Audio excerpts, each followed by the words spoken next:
Good morning. Radhe Radhe. चलिए शुरू करते हैं next session on professional ethics. Last session में अपन ने क्लॉज 11 का कुछ पार्ट पूरा कर लिया था, कुछ पार्ट अभी पेंडिंग है। शुरू करते हैं।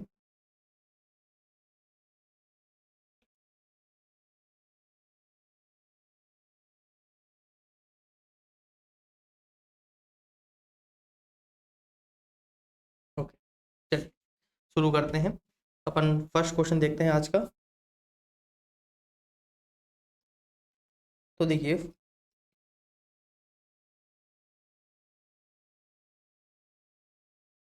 हाँ, ये सुमति is a practicing chartered accountant having office in Mumbai. C.A. Sumati is owner of domain cap.net. In order to generate additional revenue, C.A. Sumati sold this domain name to XYZ Limited for earning a royalty of rupees 2,25,000. One of the directors of XYZ Limited contended that C.A. Sumati has violated the code of conduct. C.A. Sumati responded that there is no violation of a code of conduct as selling of domain name is not related to any professional assignment which require approval of the institute. तो देखिए again आपको clause 11 का ये question है। अगर आपको पता है कि सीए कौन कौन से काम कर सकता है, इन प्रैक्टिस कौन कौन से नहीं कर सकता है। एक तो मैनेजमेंट कंसल्टेंसी, अदर सर्विस, वो नॉर्मली परमिटेड है, वो सारी परमिटेड है, वो अपने प्रोफेशन का ही पार्ट होता है। फिर अपन ने क्या देखा था, अपन देख रहे थे क्लॉज 11। कौन सा देख रहे थे? क्लॉज 11। उसमें क्या था, जो रेगुलेशन 190A है उसमें कुछ ऐसे बिजनेस है जिसके लिए जनरल परमिशन दे रखी थी। उसके अलावा आप अगर आप कुछ और कर रहे हो तो आपके लिए क्या करना है, आपको आईसीआई, आपको काउंसिल से पहले है ना स्पेसिफिक परमिशन लेनी पड़ेगी। अब आपने जो डोमेन, जो cap.net, ये जो है डोमेन आपने जो सेल किया है, आपने जो सेल किया है, इसके लिए कोई भी जनरल परमिशन नहीं है, इसके लिए कोई भी जनरल परमिशन नहीं है। तो यहाँ पे जो डायरेक्टर बोल रहे हैं वो सही है, सीए सुमति ने जो किया है वो as per code of conduct नहीं है, इसलिए क्या होंगे, वो क्लॉज 11 में क्या हो जाएंगे, गिल्टी हो जाएंगे। क्या हो जाएंगे? क्लॉज 11 में गिल्टी हो जाएंगे। देखते हैं।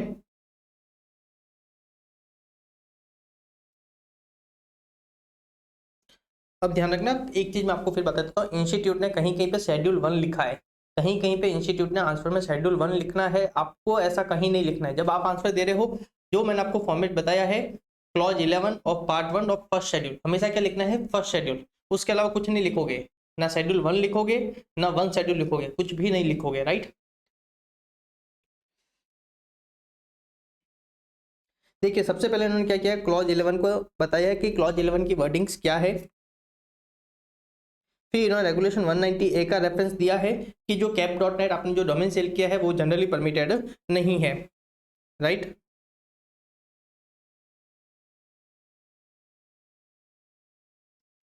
इसके लिए आपको क्या लेनी थी? आपको प्रायर अप्रूवल लेनी चाहिए थी। तो CA Sumati is guilty of professional misconduct under clause 11 और पार्ट 1 ऑफ शेड्यूल 1। ओके, देखिए इसी क्वेश्चन में लिखा हो शेड्यूल 1, आपको ऐसा नहीं लिखना है। To CA act 1949 for selling domain name for royalty. हाँ, अगर यहाँ पे सीए सुमति पहले क्या लेती, प्रायर परमिशन ले लेती काउंसिल की, तो उस केस में कोई भी वॉल्यूशन नहीं होता। चलिए नेक्स्ट क्वेश्चन देखते हैं क्या है। देखिए, CA Sonu has been practising since 2008, specializing in corporate audit and company law matters. Due to his good practical knowledge, he was offered editorship of a company audit journal, which he accepted. However, he did not take any permission from the council regarding such a editorship. Discuss the act of CA Sonu with reference to the CA Act 1949 and the rules made thereunder. देखिए बड़ा ही simple सा question है। Again question किसका है? Clause 11 का। किसका है? Clause 11 का है, जनरल परमिशन का है। कहाँ पे जनरल परमिशन में अपन ने देखा था, क्या देखा था? Editorship of a professional journal. Editorship of a professional journal क्या है? Generally permitted. क्या है? जनरली परमिटेड है। तो अगेन आपको यहाँ पे कैसा आंसर देना है? पहले आपको क्लॉज 11 की वर्डिंग्स बतानी है, फिर आपको रेगुलेशन 190A बताना है, जिसमें आपको क्लियरली बताना है कि जो एडिटरशिप ऑफ प्रोफेशनल जर्नल है वो क्या है? जनरली परमिटेड है। फिर आपको क्या करना है? कंक्लूजन देना है इन द गिवन केस, जो हमारे सीए सोनू है, राइट, उन्होंने कोई भी वायलेशन नहीं किया है क्लॉज 11 का। देखिए क्लॉज 11 का आपको रेफरेंस देना है। फिर अगर आपको रेगुलेशन याद रहता है तो आप प्लीज यहाँ पे रेगुलेशन 190A का क्या करना? रेफरेंस दे देना। फिर इन्होंने क्या किया है? फैक्ट्स ऑफ द केस बताए हैं, एंड लास्ट में इन्होंने क्या किया है, कंक्लूजन बता दिया, राइट। लास्ट में क्या किया इन्होंने, कंक्लूजन बताया, क्या बोला है, CA Sonu will not be held liable for misconduct for acceptance of editorship professional journal under clause 11 of part 1 of first schedule of CA act 1949। चलिए नेक्स्ट क्वेश्चन देखते हैं। देखिए क्या क्वेश्चन है, CA Sufi is practicing since 2008 in the field of company auditing. देखिए ये again repeated question है, ऊपर जैसा ही है, एग्जैक्ट सेम है, एग्जैक्ट सेम है। देखिए क्या होता है, अपन ने क्वेश्चन क्या किया है, RTP, MTP, past exam, study material, अपन ने इन सबसे क्वेश्चन सारे के सारे क्या किए हैं, ले लिए हैं। अब बहुत सारे क्वेश्चन रिपीटेड होते हैं, इसलिए क्या होता है यहाँ पे भी अपन को रिपीटेड क्वेश्चन मिल जाते हैं। अपन नेक्स्ट क्वेश्चन देखते हैं क्या है। देखिए क्या है question, CAAB a practising chartered accountant is a promoter director of ABG private limited and moreover he is also sleeping partner in his family business of garment manufacturing firm. तो देखिए जो प्रोमोटर डायरेक्टर है, आप जो promoter director है, ये तो क्या है, जनरली परमिटेड है, ये जनरली परमिटेड है। मैंने बताया था आप सिग्नेटरी टू मेमोरेंडम भी हो सकते हो, राइट, वो भी जनरली परमिटेड था। अब जो आप क्या हो, पार्टनर हो फैमिली बिजनेस में, राइट, आप क्या हो, पार्टनर जो हो फैमिली बिजनेस में, वो ध्यान रखना, वो आप बन सकते हो, पर आपको काउंसिल की क्या करनी पड़ेगी, आपको प्रायर परमिशन लेनी पड़ेगी। काउंसिल की क्या करनी पड़ेगी, प्रायर परमिशन लेनी पड़ेगी, स्पेसिफिक अप्रूवल पहले लेना पड़ेगा। अब अगर इस केस में यहाँ पे ये क्या है, पार्टनर है, अगर उन्होंने क्या किया होगा, पहले अगर प्रायर परमिशन ली है, स्पेसिफिक अप्रूवल ली है, तब तो कोई वॉल्यूशन नहीं है क्लॉज 11 का। अदरवाइज ध्यान रखना क्या होगा, क्लॉज 11 का वॉल्यूशन हो जाएगा। देखिए क्वेश्चन ने क्या बोला है, सबसे पहले अगेन क्लॉज 11 की वर्डिंग्स देखी, क्या बोलता है, a CA is deemed to be guilty of professional misconduct if he engage in any business और occupation other than profession of chartered accountant unless permitted by the council so to engage. फिर क्या बोलता है, there is no bar for a member to be promoter signatory to memorandum or article of association of any company. There is also no bar for such a promoter signatory to be a director simpliciter of that company irrespective of whether the object of the company include areas which fall within the scope profession of a chartered accountants. फिर आगे क्या बोलता है, इसलिए इस case में हमको कोई भी स्पेसिफिक परमिशन लेने की जरूरत नहीं है। However to acquire, ये देखिए यहाँ से अब देखिए अपना आंसर थोड़ा सा अलग से प्रेजेंट करना। यहाँ पे आप क्या करना, पहले पार्ट को पूरा कर देना, नेक्स्ट पार्ट आप यहाँ से शुरू करना। क्या लिखना, however to acquire interest in family business concern और concern in which interest has been acquired as a result of relationship and in the management of which no active part is taken prior approval of council is required. तो देखिए जो आप promoter director हो उसमें तो कोई problem नहीं है, पर ये क्या बोल रहा है, however if prior approval from council is not obtained to be a sleeping partner in family business he will be considered as a guilty of a professional misconduct। तो देखिए यहाँ पे अपन ने आंसर ऐसे ही दिया था, क्योंकि क्वेश्चन ने कहीं पे नहीं दिया था कि उन्होंने काउंसिल की प्रायर परमिशन ली या नहीं ली, तो अपन को आंसर ऐसा देना पड़ेगा कि अगर उन्होंने प्रायर परमिशन नहीं ली है तो वो गिल्टी होंगे, अदरवाइज वो गिल्टी नहीं होंगे, राइट। चलिए नेक्स्ट क्वेश्चन देखते हैं।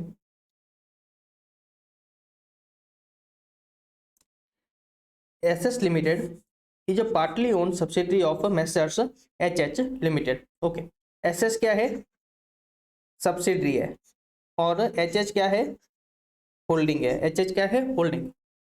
For the upcoming financial year DDN company chartered accountant were appointed as the statutory auditor of SS Limited। Okay, हम किसके ऑडिटर है, सब्सिडरी के, हम किसके ऑडिटर है, सब्सिडरी के ऑडिटर है। The CEO of holding company was impressed with the knowledge and experience of Mr. D, one of the partner of the firm. Hence, he offered Mr. D to take up the position of a director of HH Limited। अब question ने क्या किया है, हमारे पास offer आया है, हमारे पास offer आया है जो होल्डिंग कंपनी है उसका डायरेक्टर बनने का। क्वेश्चन क्लियरली बोल रहा है एमडी या WTD नहीं हो, आप नॉर्मल डायरेक्टर बन रहे हो, किसके, उसकी होल्डिंग कंपनी के नॉर्मल डायरेक्टर बनने के लिए क्या है, आपके पास ऑफर आया है। साथ में क्या बताया है, आपकी जो फर्म है उसकी सब्सिडी कंपनी की क्या कर रही है, ऑडिट कर रही है। तो मुझे इस केस में बताइए क्या चीज है। देखिए अगर अपन क्लॉज 11 की अगर आप नॉर्मल वर्डिंग्स देखोगे तो वहां पे कोई भी वॉल्यूशन नहीं है, वहां पे कोई भी वॉल्यूशन नहीं है, क्योंकि वहां पे क्या बोला था, अगर आप क्या कर रहे हो, उस कंपनी, अगर आप या आपके पार्टनर उस कंपनी की ऑडिट कर रहे हैं तो आप उस कंपनी में क्या कर सकते हो, डायरेक्टर नहीं बन सकते हो। बात किसकी हो रही थी, उस स्पेसिफिक कंपनी की हो रही थी। तो यहाँ पे तो कंपनी किसकी, कौन सी है, सब्सिडरी है। तो एज ऑफ उस क्लॉज का कोई भी वॉलेशन नहीं है, एज ऑफ उस क्लॉज का कोई भी वॉलेशन नहीं है। पर ध्यान रखना, यहाँ पे हमारी जो एथिकल स्टैंडर्ड बोर्ड है, राइट, मैंने आपको क्लास में बहुत अच्छे में बताया था, यहाँ पे जो एथिकल स्टैंडर्ड बोर्ड है उसने क्या किया था, एक डिसीजन लिया था, एक क्लैरिफिकेशन दिया था। क्या दिया था, considering the standard maintain by considering the standards maintained by our profession and the principles of integrity and independence। उन्होंने क्या डिसीजन लिया था, अगर आप सब्सिडी कंपनी के क्या हो, ऑडिटर हो, तो आप होल्डिंग कंपनी के डायरेक्टर नहीं हो सकते, राइट। तो उस डिसीजन के कारण यहाँ पे जो मिस्टर डी है वो डायरेक्टर नहीं हो सकते हैं एचएस लिमिटेड के। अगर होते हैं तो क्या होगा, क्लॉज 11 का वॉयलेशन होगा। क्या होगा, क्लॉज 11 का वॉयलेशन, राइट। चलिए नेक्स्ट देखते क्या है। At the same time mister D friend approaches him with an assignment to act as a recovery consultant for a bank. Mr. D is now confused whether to accept or reject the offers. He approaches you and seeks your advice on the same. Okay, अभी तक इन्होंने कुछ भी accept नहीं किया, अपन से क्या कर रहे हैं, एडवाइस पूछ रहे थे। अपन पहले केस में तो इनको ना बोल देंगे, दूसरे केस में रिकवरी कंसल्टेंट, बात किसकी हो रही है, रिकवरी कंसल्टेंट की। तो वो क्या है, वो अलाउड है, वो क्या है, वो अलाउड है, रिकवरी कंसल्टेंट, उसमें कोई प्रॉब्लम नहीं है। प्रॉब्लम कहाँ है, आप रिकवरी एजेंट नहीं हो सकते। तो ध्यान रखना, अगर इंस्टीट्यूट एग्जाम में क्वेश्चन थोड़ा सा चेंज कर देती है, कंसल्टेंट की जगह अगर क्या लिख देती है, रिकवरी एजेंट, तो ध्यान रखना, हाँ दोनों ही ऑफर आप एक्सेप्ट नहीं कर सकते थे। पर यहाँ पे क्या है, रिकवरी कंसल्टेंट है, क्या है, रिकवरी कंसल्टेंट है, इसलिए आप क्या कर सकते हो, सेकंड वाले ऑफर को एक्सेप्ट कर सकते हो, वहां पे आप किसी भी तरीके का वायलेशन नहीं होगा। देखिए ये अच्छे से ध्यान रखना, क्या था, एथिकल स्टैंडर्ड बोर्ड ने क्या किया था,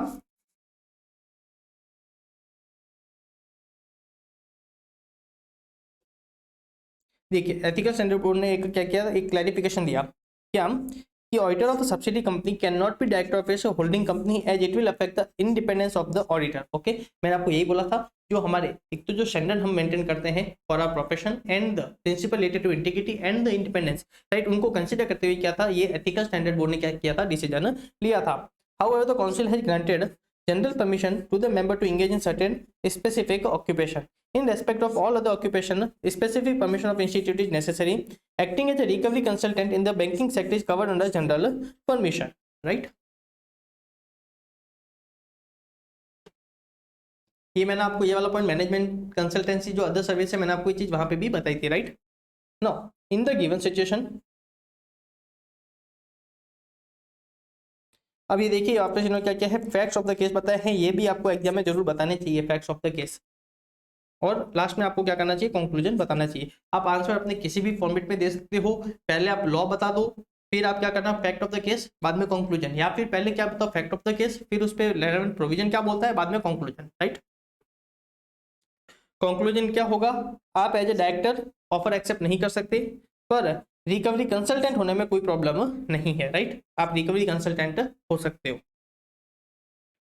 चलिए नेक्स्ट क्वेश्चन देखते हैं। CA Ajit Nath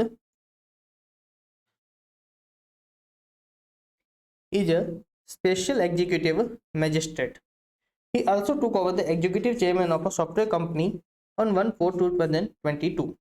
He is also leading income tax practitioner and a consultant for derivative product. He resides in Chennai near to the ION Commodity Stock Exchange and does trading in commodity derivative. Every day he invests nearly 40% of his time to settle the commodity transaction. He has not taken any permission for becoming a special executive magistrate. However, he has got a special permission of Council of ICAI for becoming executive chairman. Is C. Ajit Nath liable for professional misconduct? तो देखिए जो special executive magistrate है, regulation 190A में क्या क्या है, ये generally permitted है, ये क्या है, जनरली परमिटेड। फिर अगर हम बात करें एग्जीक्यूटिव चेयरमैन, तो देखिए यहाँ पे क्वेश्चन ने क्लियरली बताया है, यहाँ पे इन्होंने क्या लिया है, स्पेसिफिक परमिशन ले ली है, तो अगेन यहाँ पे भी क्लॉज 11 का कोई भी वॉल्यूशन नहीं है, राइट। एग्जीक्यूटिव चेयरमैन के लिए आपने क्या किया था, स्पेसिफिक परमिशन ले ली थी, तो अगेन यहाँ पे क्लॉज 11 का कोई वॉल्यूशन नहीं है। अब देखिए तीसरा क्या कर रहे हैं, कॉमोडिटी डेरिवेटिव का भी काम कर रहे हैं, राइट। वो कॉमोडिटी डेरिवेटिव में क्या कर रहे हैं, ट्रेडिंग कर रहे हैं, क्या कर रहे हैं, वो कॉमोडिटी डेरिवेटिव में ट्रेडिंग कर रहे हैं। और वो ध्यान रखना, वो है ना जनरली परमिटेड नहीं है। अगर आपको उसमें है ना ट्रेडिंग करनी है तो आपको क्या करना पड़ेगा, काउंसिल से पहले है ना स्पेसिफिक अप्रूवल लेनी पड़ेगी। ध्यान रखना, जो इक्विटी डेरिवेटिव है, राइट, जो इक्विटी डेरिवेटिव है वो ध्यान रखना, उसके लिए जनरल परमिशन दे दी गई है। इक्विटी डेरिवेटिव के लिए जनरल परमिशन दे दी गई है। कमोडिटी डेरिवेटिव के लिए आपको क्या करना है, काउंसिल से पहले क्या करना है, प्रायर अप्रूवल लेना है। तो ध्यान रखना यहाँ पे जो सीए अजित नाथ है वो गिल्टी होंगे under clause 11 of part 1 of first schedule for trading in commodity derivative. तो देखिए अगेन पहले क्लॉज 11 की वर्डिंग्स बतानी है आपको, फिर यहाँ पे क्या कर रहे हैं, फैक्ट ऑफ द केस फिर से बताए जा रहे हैं, लास्ट में कंक्लूजन में क्या बोल रहे हैं, देखिए स्पेशल एग्जीक्यूटिव मजिस्ट्रेट के लिए आप गिल्टी नहीं होंगे क्योंकि वो जनरली परमिटेड है। फिर ध्यान रखना एग्जीक्यूटिव चेयरमैन के लिए भी आप गिल्टी नहीं होंगे क्योंकि आपने क्या किया है, स्पेसिफिक परमिशन ली है। पर ध्यान रखना आप गिल्टी हो जाओगे due to trading in commodity derivative, right. चलिए नेक्स्ट क्वेश्चन देखते हैं क्या है। Sanyam chartered accountant in practice is owner of 3 agriculture land. He lost his father due to covid pandemic. After death of his father he started carrying out agriculture activity. His neighbor Raja, who is a farmer, filed a complaint against him to ICAI that being a member, he is carrying out agricultural activity. Therefore, he is liable for misconduct. Okay, देखिए ये यहाँ पे थोड़ा सा सही करना है, यहाँ पे और लिखा है ये liable for misconduct है, ये क्या है, liable for misconduct. Now you are required to examine the same with reference to CA Act 1949 and schedules thereto. Okay, देखिए जनरली परमिटेड, मैंने क्या बोला था, owning of agriculture land and carrying out agriculture activity, क्या है, owing of agriculture land and carrying out agriculture activity. तो यहाँ पे क्या कर रहे हैं, खुद है ना कैरी आउट कर रहा है एग्रीकल्चर एक्टिविटी, ये किसी को हायर नहीं कर रहा है, राइट, ये किसी को हायर नहीं कर रहा है, क्या कर रहा है, खुद क्या कर रहा है, एग्रीकल्चर एक्टिविटी को क्या कर रहा है, कैरी आउट कर रहा है। और वो क्या था, जनरली परमिटेड था, क्या था, जनरली परमिटेड। तो अगेन यहाँ पे क्या है, CSIM गिल्टी नहीं होंगे अंडर क्लॉज 11। देखिए क्लॉज 11 आपको बताना है और फिर आपको रूल रेगुलेशन 190 है, अब तक आपको याद हो जाना चाहिए, रेगुलेशन 190 है, अब तक आपको याद हो जाना चाहिए। अभी तक अपन ने कौन कौन से रेगुलेशन देखे मुझे बताओगे, पहले आप ही देखना, 53A 53B रेगुलेशन 190A, एक रेगुलेशन 192। ओके ठीक है, चलिए तो क्या था, हाँ, तो अभी तक आपको रेगुलेशन याद हो जाना चाहिए। रेगुलेशन 190 क्या कर रहा है, जनरल परमिशन देता है, राइट। तो इस केस में हमारे जो CSIM है वो गिल्टी नहीं होंगे। चलिए नेक्स्ट क्वेश्चन क्या है, S a practising chartered accountant give power of attorney to an employ chartered accountant to sign report and financial statement on his behalf. चलिए अपन कौन सा देख रहे हैं, अब देख रहे हैं क्लॉज 12 देख रहे हैं, कौन सा देख रहे हैं, क्लॉज 12। वो क्या बोलता है, CA अलाउ नहीं कर सकता है साइन करने के लिए टू फाइनेंशियल स्टेटमेंट या report on his behalf to any person except person who is member of institute in practice plus his partner. मतलब किसको अलाउ कर सकते हैं, जो क्या है आपके पार्टनर है और मेंबर ऑफ इंस्टीट्यूट, जो क्या है, जो आपके पार्टनर है और member of institute in practice है, आप उसी को अलाउ कर सकते हैं। और यहाँ पे इन्होंने क्या किया है, किसको अलाउ किया है, एम्प्लॉय को अलाउ किया, किसको क्या है, एम्प्लॉय को अलाउ किया है। अगेन ये क्या है, प्रोफेशनल मिसकंडक्ट है, क्या है, प्रोफेशनल मिसकंडक्ट। देखिए क्या है, क्लॉज 12 क्या बोलता है, a CA in practice is deemed to be guilty of professional misconduct if he allow a person not being a member of institute in practice or a member not being his partner to sign on his behalf or on behalf of his firm any balance sheet, P&L और report on financial statement, right। अगर आप क्या कर रहे हो, allow कर रहे हो, किसको अलाउ कर रहे हो, किसी भी पर्सन को जो आपका पार्टनर नहीं है, और वो पार्टनर कैसा होना चाहिए, पार्टनर इन प्रैक्टिस होना चाहिए। जो आपका पार्टनर इन प्रैक्टिस है आप सिर्फ उसी को अलाउ कर सकते हो, उसके अलावा आप किसी को भी अलाउ नहीं कर सकते, उसके अलावा आप किसी को भी अलाउ नहीं कर सकते हो, राइट। इसके साथ ध्यान रखना इंस्टीट्यूट ने बहुत अच्छा काम किया है, यहाँ पे आपको सेक्शन 26 का भी आप रेफरेंस दे सकते हो, राइट। यहाँ पे आपका सेक्शन ये किसके एप्लीकेबल है, जो साइन कर रहा है, जो साइन कर रहा है, ये सेक्शन 26 उसकी बात करता है, राइट, याद है ना अच्छे से। देखिए सेक्शन 26 क्या बोलता है, that no person other than member of institute shall sign any document on behalf of a CA in practice or firm of such chartered accountant in his or its professional capacity, right। ये किसकी बात करता है, जो sign कर रहा है, sign कौन कर सकता है, CA के बिहाफ पे, दूसरा CA क्या कर सकता है, साइन कर सकता है, राइट। अब in this case as give power of attorney to an employ to sign report and financial statement on his behalf which is not permitted as such, right. ध्यान रखना क्लॉज 12 क्या बोलते हैं, जो रूटीन नेचर ऑफ ट्रांजेक्शन है वो क्या थे, अलाउड थे। रूटीन नेचर ऑफ ट्रांजेक्शन क्या थे, अलाउड थे, राइट। चलिए नेक्स्ट क्वेश्चन देखते हैं। CA Smart, a practising chartered accountant, was on tour between 15/9/22 to 25/9/22. On 18/9/22, a message was received from one of his clients requesting for a stock certificate to be produced to the bank on or before 29/22. Due to urgency, CS Smart directed his assistant, who is also chartered accountant, to sign and issue the stock certificate after due verification on his behalf. देखिए अपन ने class में discuss किया था, क्या discuss किया था, अगर आपको कोई सर्टिफिकेट या रिपोर्ट आपको क्या करना है, कोई आउटसाइड अथॉरिटी, राइट, कोई आउटसाइड पार्टी को अगर आपको क्या करना है वो सबमिट हो रही है, कंपनी कोई आउटसाइड पार्टी को सबमिट करने वाली है, तो ध्यान रखना वो normally routine nature of transaction में नहीं आता है। अब यहाँ पे आप जो स्टॉक सर्टिफिकेट दे रहे हो जो बैंक के पास सबमिट होने वाला है, ये ध्यान रखना ये क्या है, रूटीन ट्रांजेक्शन नहीं है। यहाँ पे मतलब हमारे जो सीएस स्मार्ट, जो नाम में स्मार्ट है वो एक्चुअली स्मार्टर नहीं है। जो सीएस स्मार्ट ने क्या किया है, वर्क डेलीगेट किया था अपने असिस्टेंट को, राइट, वो ध्यान रखना वो एज पर क्लॉज 12 नहीं है। किसको असाइन कर सकते थे, सिर्फ आप अपने पार्टनर जो प्रैक्टिस में है आप सिर्फ उसी को है ना ये काम डेलीगेट कर सकते थे।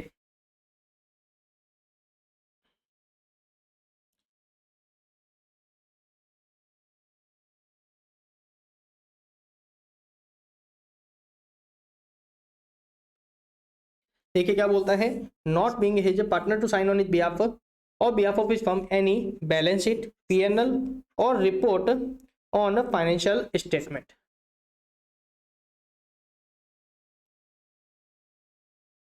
राइट। तो यहाँ पे आपने क्या किया है, एक आपने सर्टिफिकेट साइन किया है ऑन बिहाफ ऑफ सीए, तो अगेन वो क्या है, वो एज पर क्लॉज 12 नहीं है, इसलिए यहाँ पे जो सीए स्मार्ट है वो क्या हो जाएंगे, गिल्टी हो जाएंगे अंडर क्लॉज 12। चलिए नेक्स्ट क्वेश्चन देखते हैं। CA Tanya, the auditor of KBC private limited has delegated following works to his article and staff. क्या क्या वर्क डेलीगेट किया है, issue of audit query during the course of audit, देखिए routine nature of transaction है। Issue of memorandum of cash verification and other physical verification, ये भी routine nature of transaction है। Letter forwarding draft observation, ये भी routine nature of transaction है। Issuing acknowledgement for records produced, ये भी routine nature of transaction है। Signing financial statement of the company, okay, ये अलाउड नहीं है। इस एक काम के लिए आप क्या हो जाओगे, गिल्टी हो जाओगे। जो सीए तान्या है वो क्या हो जाएगी, गिल्टी हो जाएगी under clause 12 of part 1 of first schedule, right. देखिए इस तरीके से आपको है ना सारी चीजें देने की जरूरत नहीं है, आपको सारी चीजें देने की जरूरत नहीं है। आप ये बता सकते हो क्लियरली कि कुछ चीजें जो रूटीन नेचर ऑफ ट्रांजेक्शन होती है वो क्या होती है, अलाउड होती है, राइट। अब फिर जो क्वेश्चन में जो स्पेसिफिक पॉइंट पूछे हैं आप बता देना कि ये वाला जो पॉइंट है ये जनरली ये रूटीन नेचर ऑफ ट्रांजेक्शन है, ये भी रूटीन नेचर ऑफ ट्रांजेक्शन है, इसलिए क्या है परमिटेड है। पर ध्यान रखिए signing off financial statement routine nature of transaction नहीं है, राइट। इसलिए क्या हो जाएगी, जो सीए तान्या है वो क्लॉज 12 में क्या हो जाएगी, गिल्टी हो जाएगी, राइट। ये क्या बोल रहा है, जो पहले जो 4 टास्क है उसमें तो सीए तान्या करेक्ट है, पर जो साइनिंग ऑफ फाइनेंशियल स्टेटमेंट है, राइट, जो साइनिंग ऑफ फाइनेंशियल स्टेटमेंट है उसके लिए क्या हो जाएंगे, वो है ना गिल्टी हो जाएगी, राइट। उसके लिए क्या हो जाएगी, वो गिल्टी हो जाएगी। चलिए नेक्स्ट क्वेश्चन देखते हैं। अब ये भी ऊपर वाले जैसा सिमिलर क्वेश्चन है, ठीक है। क्या है, mister A is a practising chartered accountant working as a proprietor of a Messrs A and Company. He went abroad for 3 months. He delegated the authority to Mr. Y, a CA, his employee, for taking care of routine matter of his office. During his absence, Mr. Y conducted the under-mentioned job in the name of Messrs A and Company. He issued the audit query to client which were raised during the course of audit. He issued a production certificate to client under GST law. Okay, ये routine nature of transaction नहीं है। He attended income tax proceeding for a client as authorized representative before income tax authority, ये routine nature of transaction, ये क्या है, routine nature of transaction है। तो पहले वाले के लिए आप क्या हो जाओगे, गिल्टी हो जाएगी मिस्टर ए। अब मैं आपको एक नया क्वेश्चन दे रहा हूँ। सपोज जो मिस्टर वाई है ये अगर चार्टर्ड अकाउंटेंट नहीं होता तो उस केस में क्या होता, मान लीजिए इंस्टीट्यूट ने क्वेश्चन चेंज कर दिया, बता दिया कि मिस्टर वाई क्या है, चार्टर्ड अकाउंटेंट नहीं है, मिस्टर वाई चार्टर्ड अकाउंटेंट नहीं है, वो एक नॉर्मल एम्प्लॉई है और उन्होंने क्या किया है, ये काम किया, उन्होंने क्या किया है, ये काम किया है, तो मुझे बताना उस केस में क्या होगा।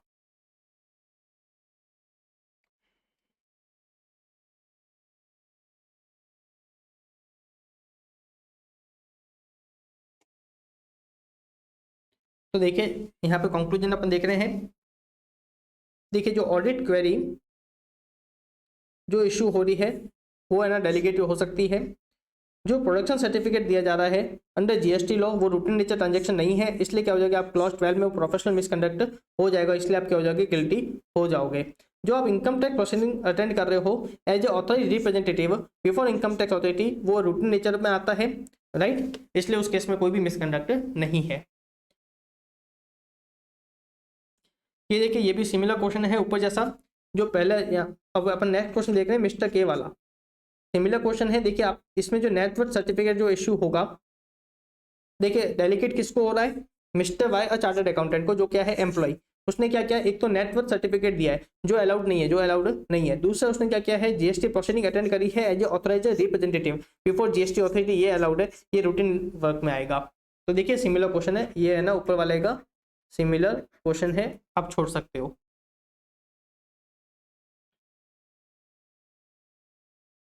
ओके, ये भी रिपीटेड क्वेश्चन है।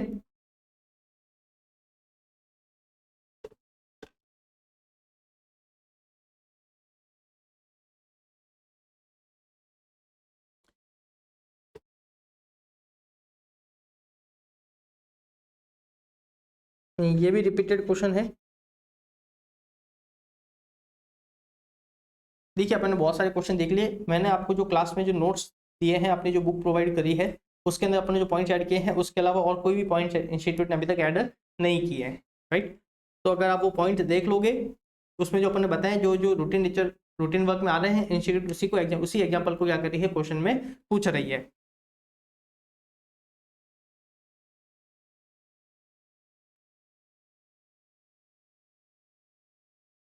चलिए नेक्स्ट पार्ट शुरू करते हैं। कौन सा, पार्ट 2 किस पे एप्लीकेबल होता है, मेंबर इन सर्विस, राइट। ये किस पे एप्लीकेबल है, पार्ट 2 मेंबर इन सर्विस पे।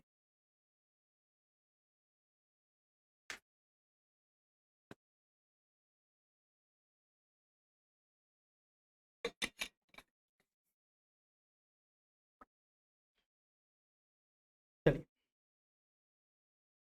नेक्स्ट क्वेश्चन देखते हैं। ठीक है, क्या है, mister C a chartered accountant hold a certificate of practice while in employment also recommend a particular lawyer to his employer in respect of a case. The lawyer out of professional fee received from employer paid a particular sum as referral fee to Mr. C.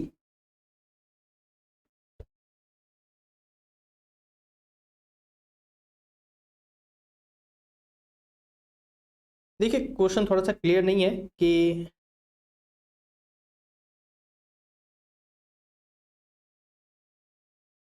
पहला तो जो उसका employer है वो कौन है, वो C N practice है या कोई दूसरा है ना बिजनेस है, राइट। पहला तो उसकी डिटेल्स यहाँ पे नहीं है। चलिए अपन नॉर्मल लेके चलते हैं, जो क्वेश्चन डायरेक्टली जो पूछना चाह रहा है उसी इंटेंशन को लेके अपन क्या करते हैं, आंसर दे देते हैं। देखिए इन्होंने क्या किया है, फोकस किस पे है इनका,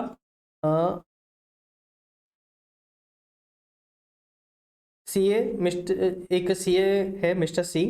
देखिए मैं इसलिए ना इस क्वेश्चन थोड़ा सा कंफ्यूज हो रहा हूँ क्योंकि यहाँ पे जो मिस्टर सी है वो इन प्रैक्टिस है, राइट। वो क्या है, वो इन प्रैक्टिस है, इसलिए उन पे पार्ट 1 भी एप्लीकेबल होता है। पार्ट 1 का अगर आपको क्लॉज 11 याद होगा तो मैं मुझे थोड़ा ध्यान उस पर भी जा रहा था, पर अपन सिर्फ जो यहाँ पे क्वेश्चन डायरेक्टली पूछना चाह रहा है अपन सिर्फ उसी का आंसर देंगे, ज़्यादा टेक्निकल नहीं करेंगे, राइट। तो देखिए यहाँ पे जो मिस्टर सी है उन्होंने क्या किया है, रिकमेंड किया है एक लॉयर को अपने एम्प्लॉयर को, उसके एम्प्लॉयर पे कोई केस वगैरह हुआ होगा, उस केस को डिफेंड करने के लिए उसने क्या किया है, एक लॉयर को रिकमेंड किया है। अब उसने क्या किया, लॉयर से पहले ही बात करके रखी थी कि देखिए तो lawyer out of the professional fee received from employer paid a particular sum as a referral fee to mister C. और उन्होंने क्या किया है, मिस्टर सी ने क्या किया, उस लॉयर को ना रिकमेंड किया था अपने एम्प्लॉयर को, इसलिए उस रेफरल के लिए क्या किया है, लॉयर ने क्या किया है, हमारे मिस्टर सी को कुछ है ना पेमेंट किया है, राइट। तो देखिए यहाँ पे क्लॉज 2 क्लियरली बोलता है, क्लॉज 2 और part 2 of first schedule clearly बोलता है क्या, कि आप एम्प्लॉय में जो आपको एम्प्लॉयमेंट के थ्रू जो भी आपको है ना पेमेंट मिलता है उसके अलावा और कुछ आप नहीं ले सकते, उसके अलावा आप और कुछ भी नहीं ले सकते, राइट। देखिए क्या बोलता है, a member of the institute other than member in practice shall be guilty of a professional misconduct if he being an employee of any company, firm or person except to agree to accept any part of fee, profit or gain. क्या है fee, profit or gain from a lawyer, CA, broker, उसका agent, उसका customer, right, broker engaged by such company, form or person or agent or customer of such a company, firm or person by way of commission or gratification, by way of a commission or gratification. क्या बोलता है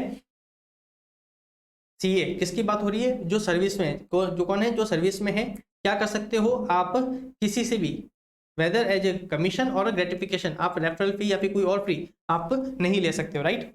मतलब आपको जो employment से जो आपको जो है ना एम्यूलमेंट वगैरह मिल रहे हैं, जो पेमेंट मिल रहे हैं, आपको सिर्फ वही लेना है, उसके अलावा आप और कुछ नहीं ले सकते हो, राइट।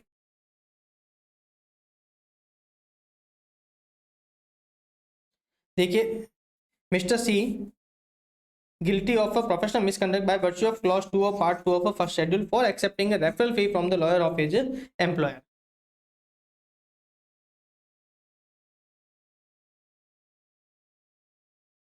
now ठीक है, क्या है CAD, अपन नेक्स्ट क्वेश्चन देख रहे हैं। CAD is serving as a vice president of TM Industries. A huge claim lodged by a firm for ₹20 crore with an insurance company was just paid for ₹2 crore. Agreed by it, management of a TM Industries has decided to go in for arbitration proceeding under Arbitration and Conciliation Act 1996. Unaware of lawyers dealing in this field, management requested CAD to help them to find out a suitable lawyer. Being a smart person, CAD has linked with one such a lawyer. His understanding with the arbitration lawyer was to receive 25% of the fee agreed between lawyer and the client by way of a commission. Comment whether CAD is guilty of a professional misconduct.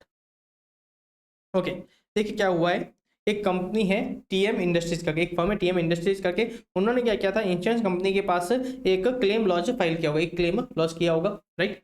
कितने का था, उन्होंने कितने claim file किया था, 20 करोड़ का, और insurance company ने कितना पास किया, 2 करोड़ का। उसके लिए टीम इंडस्ट्रीज को उसके लिए क्या किया, बहुत बुरा लग गया। इसके लिए क्या किया थे, वो आर्बिट्रेशन में जाने लगे। क्या जाना जाते थे, वो आर्बिट्रेशन में जाने जाते थे। तो उनको कोई अप्रोप्रिएट लॉयर के बारे में नहीं पता था, इसलिए उन्होंने क्या किया, उनका एक एम्प्लॉय होगा, कौन होगा, CAD, कौन है उनका एक एम्प्लॉय है CAD। उन्होंने बोला कि अगर भाई तेरे नोन में अगर ऐसा कोई लॉयर है तो क्या कर, तू हमको सजेस्ट कर। तो CAD को ऐसा लॉयर पता था, उन्होंने सजेस्ट कर दिया। पर उसने लॉयर से क्या बात करी, जो भी तेरे को फीस मिलेगी उसका 25% तू मेरे को एज ए कमीशन देगा, जो क्लॉज 2 क्लियरली प्रोहिबिट करता है, राइट। क्लॉज 2 आपको क्लियरली बोलता है आप कुछ भी एज ए कमीशन या फिर है ना ग्रेटिफिकेशन नहीं ले सकते हो, राइट। आप कुछ भी एज ए कमीशन या ग्रेटिफिकेशन नहीं ले सकते हो। कहाँ से, किसी से भी, लॉयर से, ब्रोकर से, CA से, उसके एजेंट से या फिर कस्टमर से, किसी से भी आप एज ए कमीशन या फिर ग्रेटिफिकेशन आप नहीं ले सकते हो।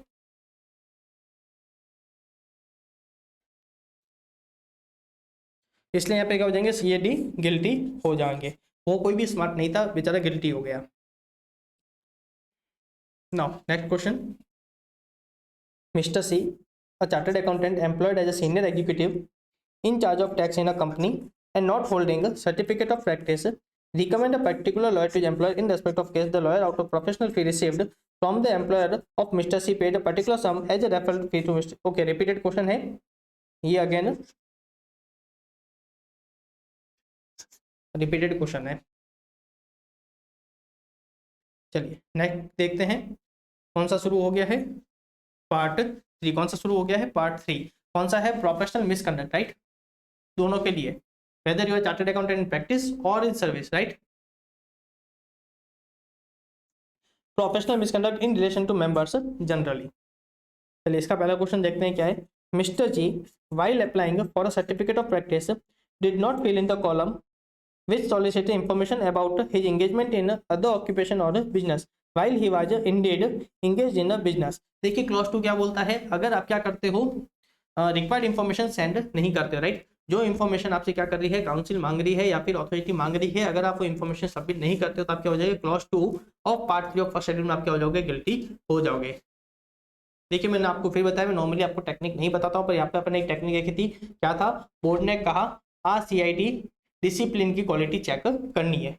इस वर्ड इस लाइन में जितने आपके वो आ रही थी कमिटी कह लो या फिर जो भी मेंबर्स आ रहे थे, राइट, आपको उन सब मेंबर्स का क्या करना पड़ेगा, नाम लिखना पड़ेगा। जब आप क्या करोगे, क्लॉज का रेफरेंस दोगे, तब इन सब का नाम आपको लिखना पड़ेगा। देखिए क्या बोलता है क्लॉज 2, क्या बोलता है, अगर क्या करिए, जो भी आपने मैंने आपको मेंबर्स बताया, अगर वो मेंबर्स क्या कर रहे हैं, अगर आपसे इंफॉर्मेशन मांग रहे हैं और आपने क्या किया है, इंफॉर्मेशन सबमिट नहीं करिए। फोकस किस पे है, ध्यान रखना, इंफॉर्मेशन सबमिट नहीं करिए, फॉल्स इंफॉर्मेशन नहीं, आपने इंफॉर्मेशन नहीं सबमिट नहीं करी, तो आप क्या हो जाएंगे, क्लॉज 2 में गिल्टी हो जाओगे, clause 2 of part 3 of first schedule. Okay, देखिए यहाँ पे थोड़ा सा गलत है, ये जो पार्ट 2 है ना, इसको पार्ट 3 करना, इसको पार्ट 3 करना। of first schedule to CA Act 1949, a member shall be held guilty if a chartered accountant practice or not does not supply the information called for or does not comply with the requirement asked for by the institute, council or its committee, director discipline, board of discipline, disciplinary committee, quality review board or appellate authority, right? Board से ध्यान रखना, आपको quality review board याद आ जाना चाहिए, CID से आपको council, committee और इंस्टीट्यूट और डायरेक्टर डिसिप्लिन, राइट, ये आपको याद आ जाना चाहिए था, राइट। सीआईडी से बोर्ड ने कहा, सीआईडी, डबल ए से क्या याद आ जाना चाहिए आपको, एपिलेट अथॉरिटी, राइट। और फिर अपने क्या था, क्वालिटी चेक किया था, तो क्वालिटी से क्या याद आना चाहिए, क्वालिटी रिव्यू बोर्ड, और डिसिप्लिन क्वालिटी चेक करनी, उससे क्या आना चाहिए, disciplinary committee, right. Now in the given case Mr. G, a CA, while applying for a certificate of practice, did not fill in the column which solicit information about his engagement in other occupation or business while he was indeed engaged in a business. Details of engagement in business need to be disclosed while applying for certificate of practice, as the information called for in the application. Mr. G will be held guilty of professional misconduct under the clause 2 of part 3. Okay, यहाँ पे सही लिखा है, part 3 of first schedule for not providing the information to the institute. चलिए next question देखते हैं। ठीक है, XYZ एसोसिएट और chartered accountants firm is having a relationship with a multinational accounting firm in India. The ICA requires that all firms having networking relationship with any other entity need to furnish information only with the stipulated time. XYZ associate fail to respond. Comment on this with reference to professional misconduct if any. Again आपने information supply नहीं करी, इसलिए आप क्या हो जाएगा, clause 2 में guilty हो जाओगे। ये भी ऊपर वाले का क्या है, सिमिलर क्वेश्चन है, राइट। तो अभी तक आपको क्या करना है, आपको एथिक्स, मैंने आपको स्टार्टिंग से बोला है एथिक्स सबसे इजी है। मैं अभी भी अगर आपको क्या कर रहा हूँ, एथिक्स सबसे इजी, अगर आपने उसके क्लॉज को सही से समझ लिया या फिर जो उसमें जो डिसीजन है आपने उसको सही से समझ लिया, तो आपके लिए एथिक्स के क्वेश्चन सबसे इजी होंगे। आपने जब एथिक्स के क्वेश्चन पढ़े तो आपको क्लियरली देखना है जो क्लॉज का प्रोविजन है उसका वॉयलेशन है या नहीं। अगर उसका वॉयलेशन है तो गिल्टी, वॉयलेशन नहीं है तो आप गिल्टी नहीं हो, राइट। अब यहाँ पे क्लियरली अपन को पता चल रहा है कि उसने क्या क्या है, इन्फॉर्मेशन जो मंगाई थी उसने नहीं दी, इसलिए वो क्या है, गिल्टी हो जाएंगे। कहाँ पे, क्लॉज 2 और पार्ट 3 ऑफ फर्स्ट शेड्यूल। ये टाइप पे वाले को बोलना पड़ेगा, उसने फिर यहाँ पे गलती कर दी, यहाँ पे उसने फिर पार्ट 2 लिख दिया, यहाँ पे पार्ट 3 है, नीचे उसने फिर सही लिखा है, यहाँ पे नीचे सही लिखा है, ऊपर गलत लिखा है, वो उसको पूछना पड़ेगा।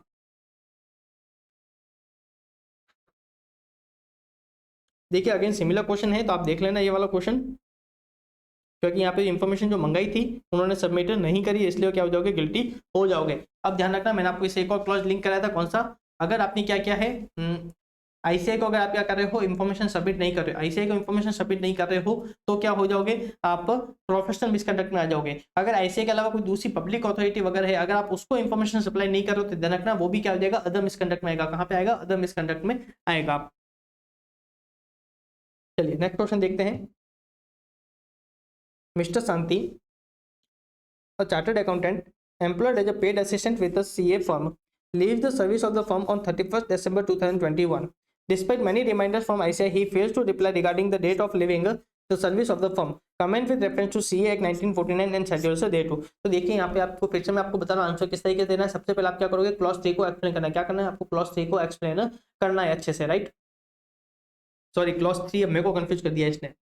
आपको क्या करना है, सबसे पहले आपको क्लॉज 2 का आपको क्या करना है, अच्छे से रेफरेंस देना है। क्लॉज 2 और पार्ट 3 ऑफ फर्स्ट शेड्यूल का आपको क्या करना है, अच्छे से रेफरेंस देना है कि वो क्या बोलता है, राइट। उसके बाद आपको क्या करना है, फैक्ट्स ऑफ द केस बताने हैं और लास्ट में आपको क्या करना है, कंक्लूजन देना है, राइट। तो क्लॉज 2 किस पे अभी तक आपको सिर्फ क्वेश्चन क्लॉज 2 पे दिख रहा है, क्लॉज 3 पे क्वेश्चन नहीं दिख रहा है। क्लॉज 3 किसका था, जो क्लॉज 6 और क्लॉज 7 में जो मेथड जो है ना एक्सेप्शन में थे, राइट, जहाँ पे ना मिसकंडक्ट नहीं होता था क्लॉज 6 और क्लॉज 7 में, मतलब सीए इन सेम प्रैक्टिस है ना, वर्क है ना इनवाइट करवाना या फिर टेंडर को रेस्पॉन्ड करना, यहाँ पे है ना परमिटेड था, या फिर जो राइट अप अगर था, राइट, अगर आप वहां पे क्या करते हो, फॉल्स इंफॉर्मेशन सबमिट करते हो, अंदर क्या हो जाएगा, आपको क्लॉज 3 में आप गिल्टी हो जाओगे, राइट, क्लॉज 3 में गिल्टी हो जाओगे। क्वेश्चन आ जाता तो वेल एंड गुड, पर शायद हो सकता है उस पर क्वेश्चन पूछ ले। अपन ये वाला क्वेश्चन देखते हैं। यहाँ पे इस क्वेश्चन में क्या था, मिस्टर शांति ने क्या किया था, वो कोई एम्प्लॉयमेंट में थे, उन्होंने क्या किया, एम्प्लॉयमेंट छोड़ दिया था, रिजाइन कर लिया था, कब, 31 दिसंबर को। अब यहाँ पे क्या थी, ऐसे कुछ इंफॉर्मेशन मांग रही थी regarding date of living of the service. यहाँ पे हमारे मिस्टर शांति ने कोई भी रिप्लाई नहीं कर रहे थे, तो इंफॉर्मेशन सबमिट नहीं करना ऐसे को अगेन क्या होता है, क्लॉज 2 में आप क्या हो जाओगे, गिल्टी हो जाओगे। Clause 2 part 3 of first schedule, सबसे पहले आपको शेड्यूल बताना है, फिर आपको फैक्ट्स ऑफ द केस बताने हैं, लास्ट में आपको क्या करना है, कंक्लूजन देना है। Mister Shanti is held guilty of professional misconduct as per clause 2 of part 3 of first schedule to the C act 1949। Okay, ये ऊपर वाले का सिमिलर क्वेश्चन है।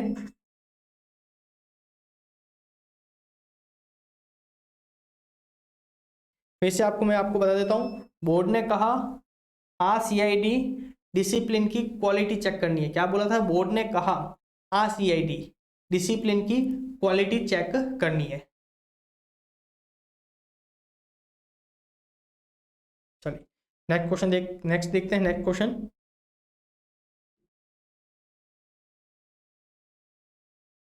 देखिए क्या है, mister P, a CA in practice, approached manager of a nationalised bank for loan of rupees 25 lakh.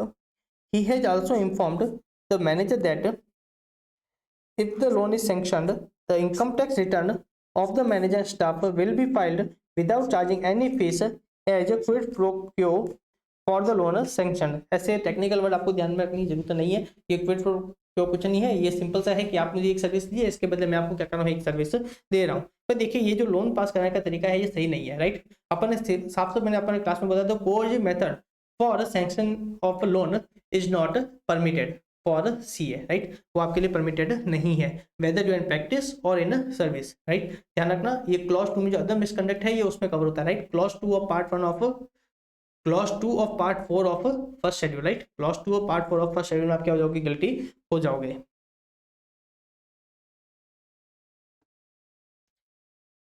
देखिए clause 2 of part 4 of first schedule, देखिए क्या हेडिंग दी है, course method for sanction of loan. क्या बोलता है, a member of institute whether in practice और not shall be deemed to be guilty of other misconduct if he, in the opinion of council, brings disrepute to the profession or to the institute as a result of his action whether or not related to his professional work। मतलब आपको आपकी जो personal आप जो काम कर रहे हो, पर्सनल अफेयर्स है, वहां पे भी आपको क्या करना है, अपने जो प्रोफेशन है उसकी क्रेडिबिलिटी को क्या करना है, मेंटेन करना है।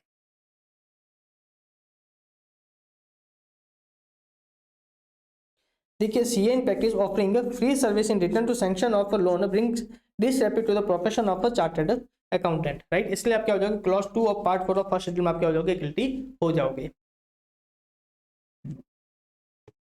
नेक्स्ट क्वेश्चन,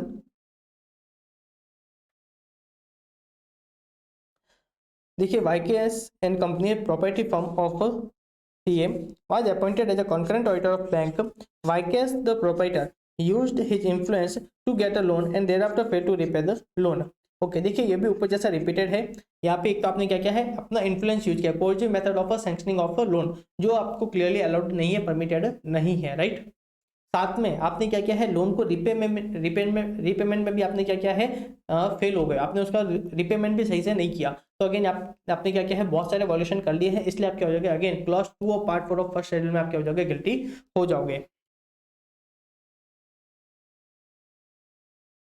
देखिए in the present case YKS and company being a concurrent auditor used his position to obtain the funds and fail to repay the same to the bank.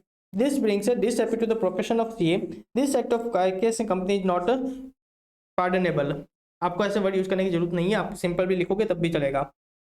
Therefore, Vication Company will be held guilty of other misconduct under Clause 2 of Part 4 of First Schedule to CA Act 1949.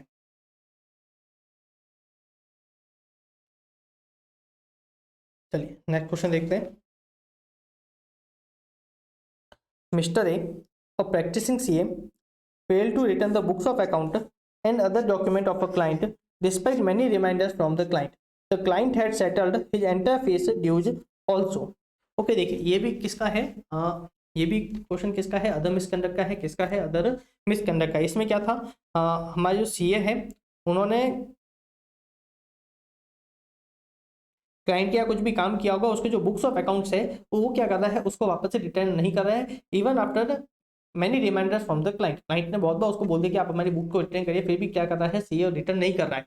और यहाँ पे हमारे जो client है उसने क्या किया है, प्रॉपर फीस भी पे कर दी है, कोई फीस भी पेंडिंग नहीं है. इसलिए ध्यान रखना आप क्या हो जाएगा, अदर मिसकंडक्ट में आप कवर हो जाओगे. यहाँ पे हमारे जो बोर्ड है उसने क्लियर डिसीजन लिया था क्या, कि आप बुक्स ऑफ अकाउंट्स क्लाइंट के आप ना रिटर्न नहीं करोगे, आप उसको है ना रिटर्न कर लोगे unless there is a reasonable cause.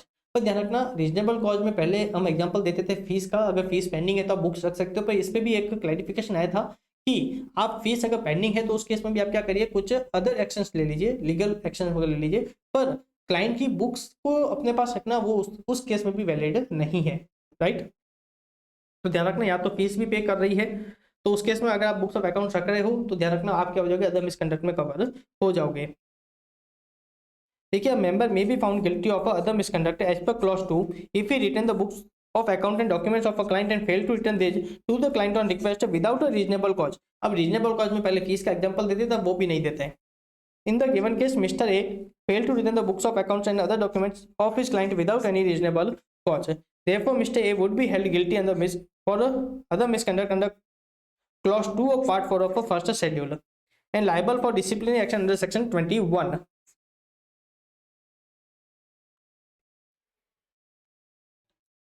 ठीक है, नेक्स्ट क्वेश्चन क्या है, अ chartered accountant is liable for disciplinary action under section 21 of CA act 1949 if he is found guilty of any professional or other misconduct.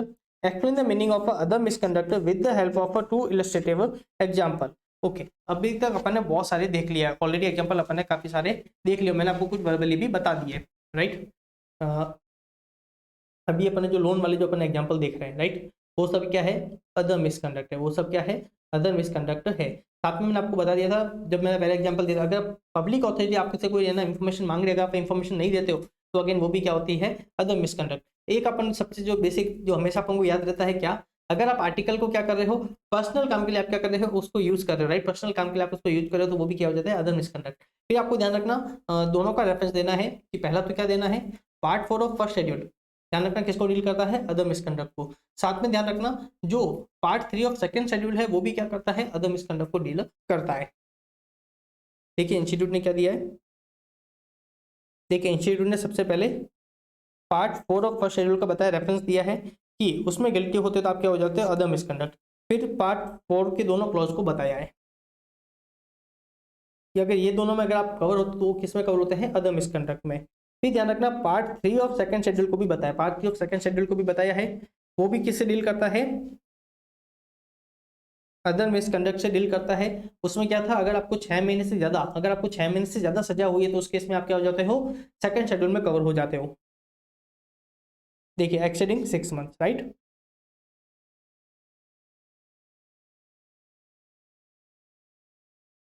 फिर कुछ example इन्होंने सिर्फ 2 पूछे थे तो देखिए 2 तो अपन ने ऐसे देख लिए. कौन सा, एक तो अपन ने बुक्स ऑफ अकाउंट वाला देख लिया था, अभी अपन इस पे क्वेश्चन देख लिया. राइट, फिर आपने अपने एक इसका अपने ऑलरेडी इस पे क्वेश्चन देख लिया बैंक वाले पे. एक आर्टिकल वाला तो आपको हमेशा याद रहेगा ही रहेगा. एक मैंने आपको पहले एग्जांपल दे दिया था, कौन सा, पब्लिक अथॉरिटी वाले का. राइट, तो 4 एग्जांपल अपन ऑलरेडी देख लिए. इस पे आपको एक आगे क्वेश्चन दिख जाए, इस ये वाला जो पॉइंट है चौथा वाला, इस पे अपन अभी एक अपन क्वेश्चन देखने वाले आगे. चलिए नेक्स्ट क्वेश्चन देखते हैं. ठीक है, mister D a CA in practice availed a loan against his personal investment from a bank. He issued 2 cheque towards the repayment of the same loan as per the installment due. However, both the check were returned back by the bank with the remark insufficient funds. Comment with reference to CA act 1949। ध्यान रखना इस type के case भी क्या होते हैं, हमारे profession के क्रेडिट को क्या करते हैं, अफेक्ट करते हैं, वो उसको डिसरेप्यूट करते हैं, उसको डिसक्रेडिट लेके आते हैं। इसलिए ध्यान रखना ऐसे जो एक्ट है वो भी क्या होते हैं, अदर मिसकंडक्ट में कवर होते हैं, राइट। ये एक बहुत बड़ी बात होती है, सीए कोई चेक दे रहा है और वो वापस से है ना रिटर्न आ रहा है कि ये इनसफिशिएंट फंड है, राइट। तो एक हमारे प्रोफेशन को बहुत है ना, इसको ये अफेक्ट करता है, राइट। इसलिए क्या होता है, अदर मिसकंडक्ट में कवर होते हैं। तो अगेन आप क्या हो जाओगे, आप गिल्टी हो जाओगे अंडर, राइट, अंडर किसमें, क्लॉज 2 और part 4 of first schedule. Clause 2 और पार्ट 4 ऑफ फर्स्ट शेड्यूल में आप क्या हो जाओगे, गिल्टी हो जाओगे। क्या बोलता है, if in the opinion of council that member being disrepute to the profession or institute as a result of his action, whether or not related to his professional work.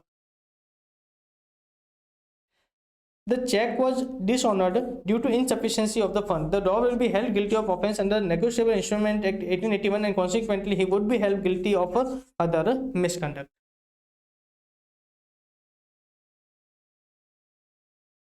ये भी सिमिलर क्वेश्चन है, अभी अपन ऊपर question देखे हैं उनसे similar question है।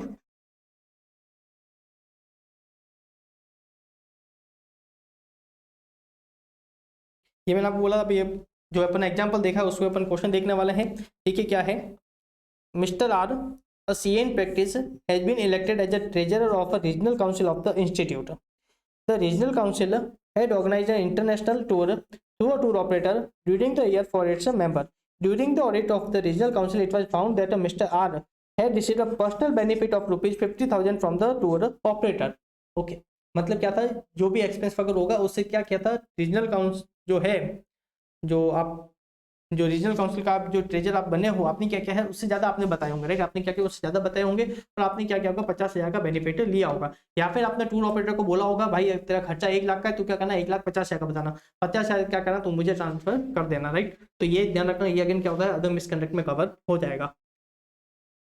देखिए यहाँ पे यही दिया हुआ था example, misappropriation by office bearer of a regional council of the institute of a large amount and utilization thereof for his personal use.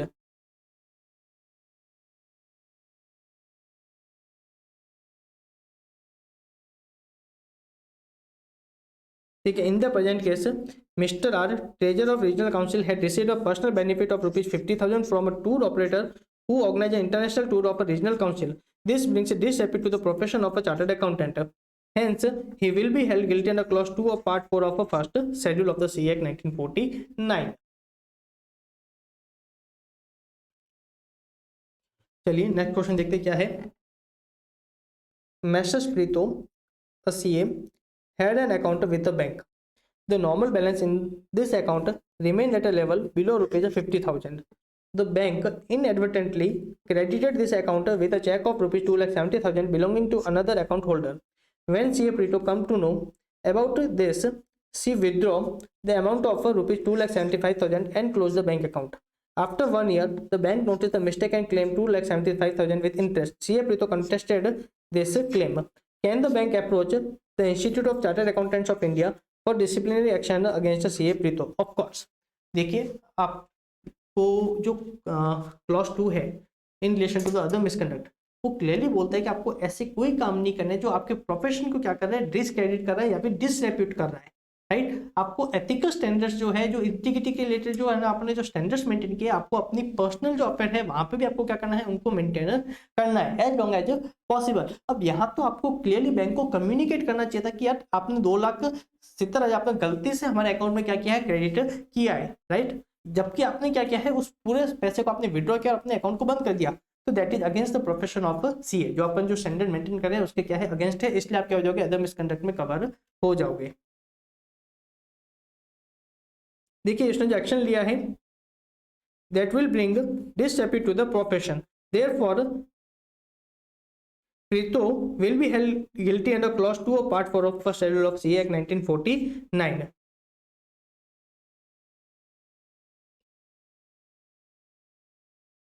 चलिए नेक्स्ट क्वेश्चन देखते हैं। ठीक है, क्या है, P, a CA, availed a loan against his security held as investment from a nationalized bank. He issued 2 checks towards the repayment of the said loan. Both the check were returned unpaid by the bank with the remark refer to drawer. Comment with reference to Chartered Accountancy Act 1949 as amended by the chartered accountancy 2000। Okay, पूछा नहीं है।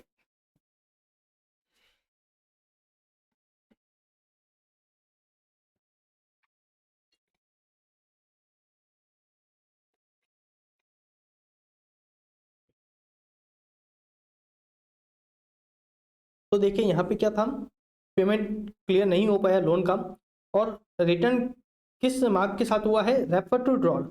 अब देखिए refer to ड्रॉल का मतलब क्या है, specific reason नहीं दिया कि किस कारण से है ना चेक क्लियर नहीं हुआ है।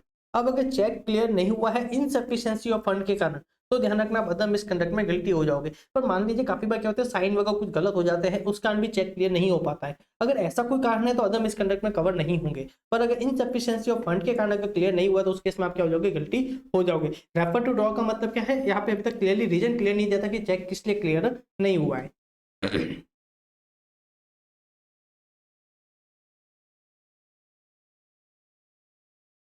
देखिए in the present case PSCA availed a loan against his security held as investment from a nationalized bank. He issued two checks towards repayment of the same loan. Both the checks were returned unpaid by the bank with the remark refer to draw. As the check was dishonored with the remark refer to draw, such dishonor need not necessarily be only due to insufficiency of the fund. If it is proved that the check was dishonored due to insufficiency of the fund, the CA would be held guilty under misconduct. तो सबसे पहले reason देखना जरूरी है कि किस कारण से क्या हुआ है, चेक का डिसऑनर हुआ है। ओके ये देखिए इस पे भी क्वेश्चन आ गया है, जो अपन एग्जांपल मैंने आपको दिया था। देखिए क्या है, mister P a practising chartered accountant did not reply with the reasonable time and without any cause to the letter received from the local police station, a public authority soliciting his suggestion as regards some non-professional work.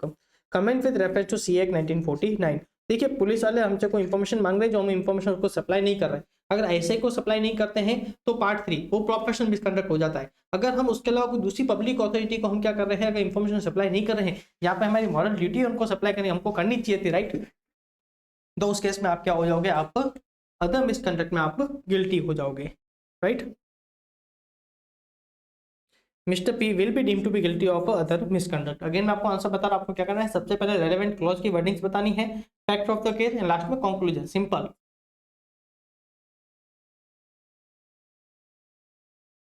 चलिए next question देखते हैं क्या है। ठीक है, CA Kumar who is contesting central council election of institute engages his article assistant for his election campaigning, promising him that he will come in contact with influential people which will help to enhance his career after completion of his training period. Again आप क्या कर रहे हो, जो आपका article assistant है उसको आप क्या कर रहे हो, आप अपने पर्सनल काम के लिए क्या कर रहे हो, उसका यूज कर रहे हो। That is again cover under the other misconduct, right. तो अगेन आप क्या हो जाओगे, यहाँ पे गिल्टी हो जाओगे। engaging article assistant for personal work.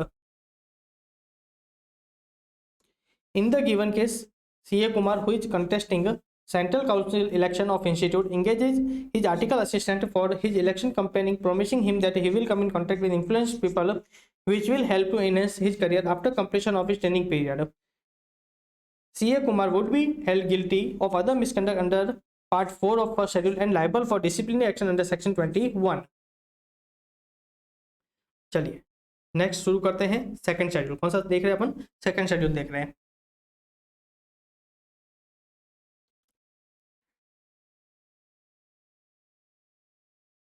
चलिए सबसे पहला क्वेश्चन देखते हैं क्या है। देखिए mister C a practising chartered accountant in the course of audit of listed company discover serious violation of the provision of the company act 2013, inform the registrar of company out of public interest.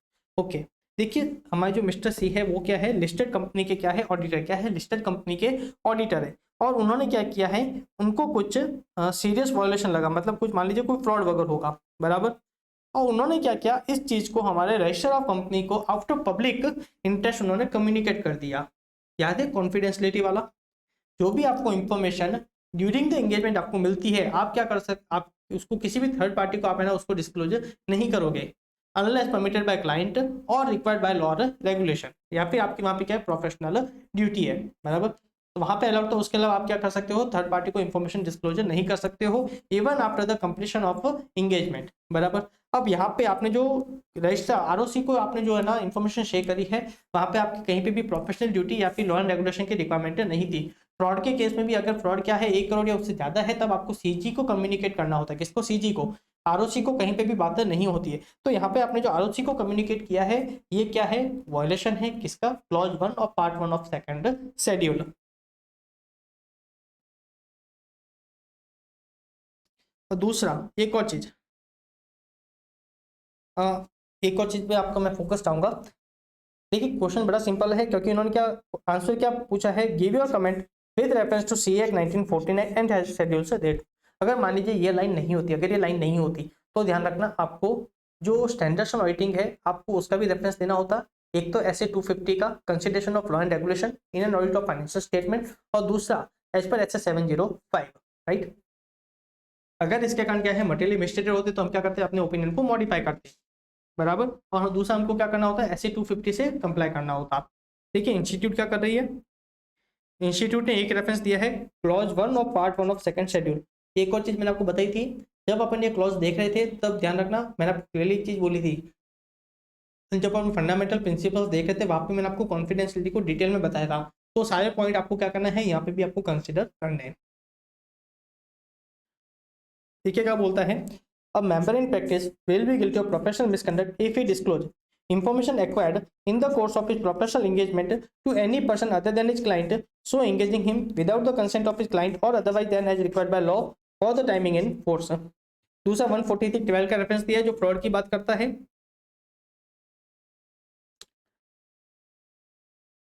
अब देखिए आपने जो information disclose करी है ROC को, वो क्या है? वॉयलेशन है इस प्रोविजन का। साथ में आप क्या करते हैं, यहाँ पे आप ऐसे 250 के अकॉर्डिंग अपना काम कर सकते थे, इसलिए यहाँ पे आप क्या हो जाएगा? आप गिल्टी हो जाओगे। कहाँ पे? Under clause 1 of part 1 of second schedule. ठीक है, चलिए नेक्स्ट क्वेश्चन देखते हैं। Mister Johnny, a chartered accountant, was invited to seminar on bank audit to give a presentation on the process of conducting such audit. During his presentation, he provided example from his client experience and shared the significant information about the client with the intention of aid in understanding of audience on the topic. Thus above situation have an implication in relation to professional ethics. Again, आप client की information share नहीं कर सकते हो until permitted by client himself or until required by law or regulation। यहाँ पे आपने क्या किया है, यहाँ पे दोनों ही एक्सेप्शन यहाँ पे एप्लीकेबल नहीं हो रहे, इसलिए आप क्या हो जाओगे? क्लॉज 1 और पार्ट 1 ऑफ सेकंड शेड्यूल में आप गिल्टी हो जाओगे for sharing of information, right, for sharing of information. ध्यान रखना अगर यहाँ पे कहीं पे भी अगर यहाँ पे क्लियरली बोला है, देखिए यहाँ पे क्लियरली बोला है इंटेंशन क्या था? Intention was of to aid in understanding of the audience on the topic. अगर यहाँ पे कहीं पे भी इंटेंशन अगर क्या होता प्रमोशन वगैरह करने का, तो ध्यान रखना आपको क्लॉज 6-7 का भी आपको कंसिडर करना होता, राइट।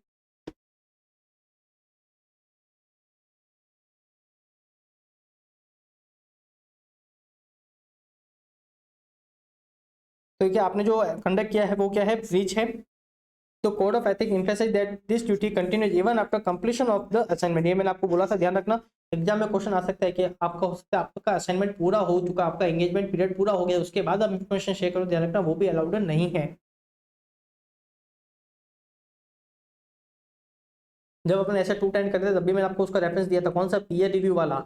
क्योंकि पीयर रिव्यू में क्या होता है, वो हमारे वर्किंग पेपर्स के थ्रू रिव्यू करता है। जो रिव्यूअर होता है पीयर रिव्यूअर, वो कैसे करता है? वर्किंग पेपर के थ्रू रिव्यू करता है, तो उसमें उसके साथ इन्फॉर्मेशन शेयर होती है। तो जब अपन ऐसे 210 अपन जब एग्रीमेंट बनाते हैं तब अपन वो क्लॉज है ना इंक्लूड करते हैं that our firm is subjected to peer review. याद है वो वाला? ओके, चलिए यहाँ पे क्या था? CA Johnny disclosed significant information about his client business without obtaining the client consent, believing that it would enhance the audience understanding of the topic. Hence, he will be held guilty under clause 1 of part 1 of second schedule.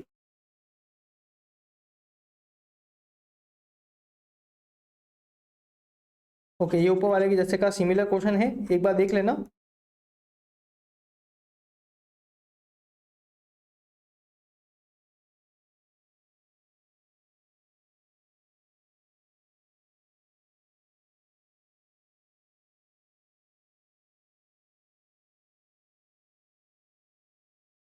Okay, ये भी ऊपर वाले जैसे ही similar question है। यहाँ पे हमने कोई GST का सेमिनार ले रहे हैं और जो पब्लिक जो ऑडियंस है हमारी, हम उसको कुछ समझा रहे हैं, उस समझाने के लिए हमने क्या किया है, एक क्लाइंट है उसका एक्चुअल डेटा दे दिया, साथ में क्लाइंट की भी है ना आइडेंटिफिकेशन करवा दी, कौन सा क्लाइंट था और उसका क्या डेटा था, अपना कंप्लीट डिटेल दे दी है। और जहाँ पे कोई भी है ना ऐसी रिक्वायरमेंट नहीं थी, ना लॉ एंड रेगुलेशन की, ना क्लाइंट ने परमिट किया था, इसलिए हम क्या हो जाएंगे अगेन क्लॉज 1 और पार्ट 1 ऑफ सेकंड शेड्यूल में गिल्टी हो जाएंगे, राइट।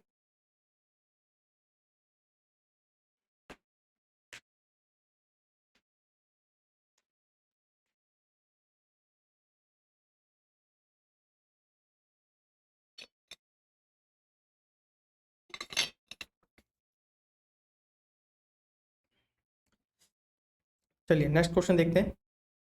ठीक है, क्या है, the manager of Miskin P limited approached CA Rahul in need of a certificate in respect of a consumption statement of raw material. Without having certificate of practice, CA Raul issued the certificate to the manager of the company acting as a CA in practice and applied for the COP to the institute on the very next day to avoid any dispute. Okay, ये question कहीं और का है तो यहाँ पे थोड़ा सा अलग से आ गया है, चलो अच्छी बात है। किसका क्वेश्चन है ये, किसका क्वेश्चन है मुझे बताइए। पार्ट 2 ऑफ सेकंड शेड्यूल का क्वेश्चन है, किसका है, पार्ट 2 ऑफ सेकंड शेड्यूल का क्वेश्चन है। और ध्यान रखना सेक्शन 6 का भी वॉल्यूशन हो रहा है, किसका, सेक्शन 6 का भी वॉल्यूशन हो रहा है, जो सर्टिफिकेट ऑफ प्रैक्टिस के रिलेटेड जो रिक्वायरमेंट है ना प्लेस करता है सीए पे, राइट। जो सेक्शन 6 का जो है ना प्रोविजन है उसके भी क्या हो रहे हैं यहाँ पे वॉल्यूशन हो रहे हैं, बराबर। तो देखिए पहला तो किसका वॉल्यूशन है, पार्ट 2 ऑफ सेकंड शेड्यूल की बात कर रहा है, किसकी बात कर रहा है, क्लॉज 1 और पार्ट 2 ऑफ सेकंड शेड्यूल। देखिए क्या बोलता है, member of the institute whether in practice और not shall be deemed to be guilty of professional misconduct if he contaminate any of the provision of this act और regulation made there और any guidelines issued by the council.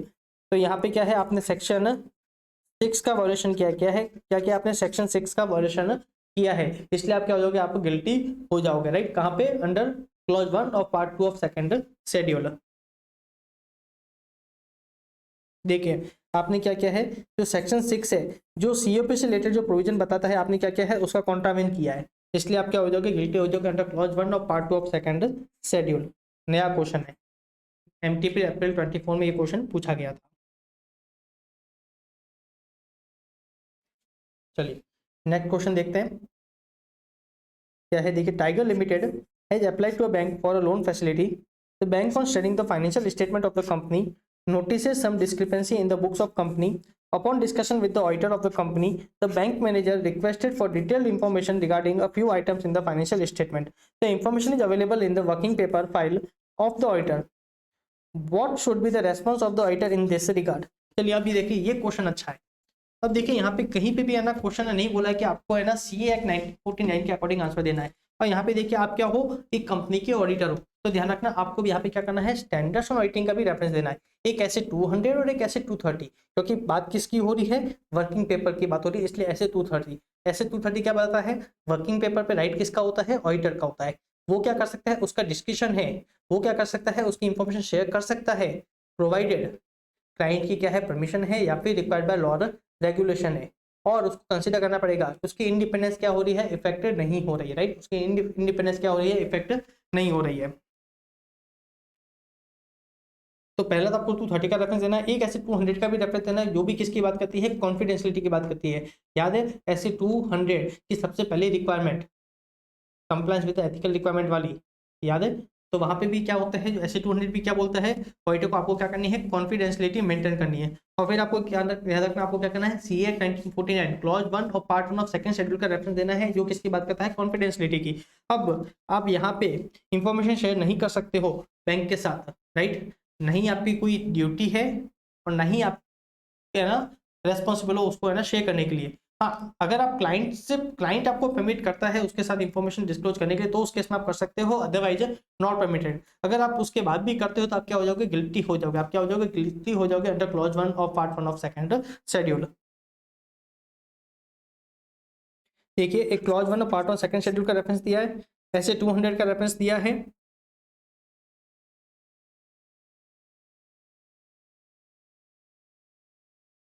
देखिए यहाँ पे ऐसे 230 का reference दे सकते हो। As far as working paper are concern, working paper are the property of the auditor, the auditor may at his discretion make portion और extract of from this working paper available to client.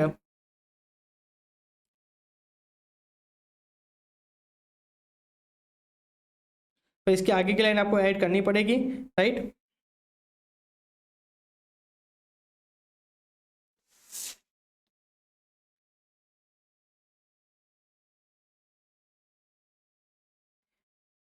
फिर देखिए आगे क्या बोलता है, ठीक है, there is no requirement compelling the auditor to divulge information obtained in the course of audit and include in the working paper to any outside agency except as when required by law or permitted by the client, right।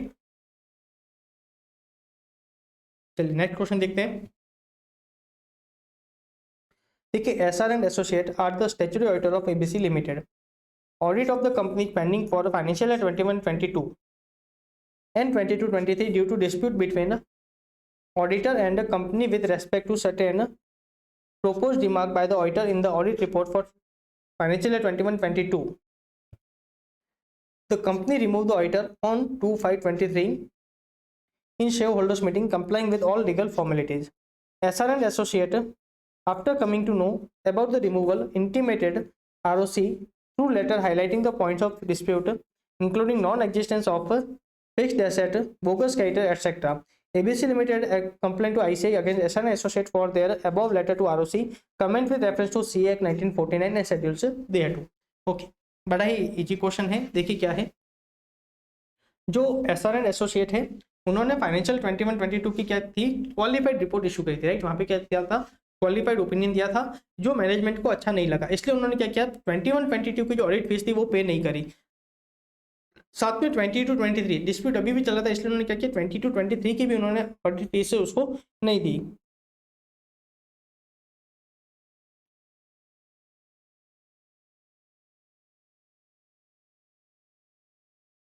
अब उन्होंने क्या किया है,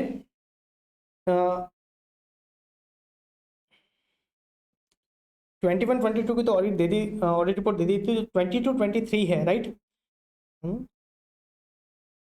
उसके उन्होंने क्या किया, report issue करते उससे पहले उन्होंने क्या किया, हमारे ऑडिटर को रिमूव कर दिया, एसआर एंड एसोसिएट को क्या कर दिया, रिमूव कर दिया, जो एसआर एंड एसोसिएट को बहुत बुरा लगा, इसलिए उन्होंने क्या किया, उसके कारण रजिस्टर जो आरओसी है उसको क्या किया, कुछ इन्फॉर्मेशन शेयर कर दी। उन्होंने बता दिया कि इस कंपनी में क्या है, ये घोटाले हो रहे हैं, और उन्होंने क्या किया, आरओसी को वो चीज कम्युनिकेट कर दी। तो ये क्वेश्चन पूछा है, जो एसआर एंड एसोसिएट ने जो कम्युनिकेट किया था आरओसी को, क्या वो सही है या नहीं, क्या वो सही है या नहीं। ऑफकोर्स वो सही नहीं है, ऑफकोर्स वो सही नहीं है।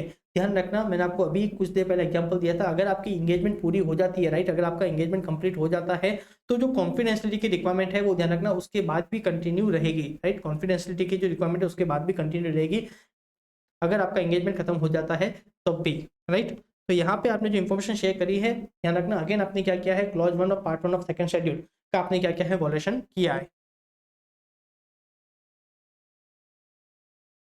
देखिए क्या बोलता है, क्लॉज 1 क्या बोलता है, a CA shall be guilty of a professional misconduct if he disclose information acquired in the course of professional engagement to any person other than his client, so engaging him without the consent of the client or otherwise than as required by law or regulation. Now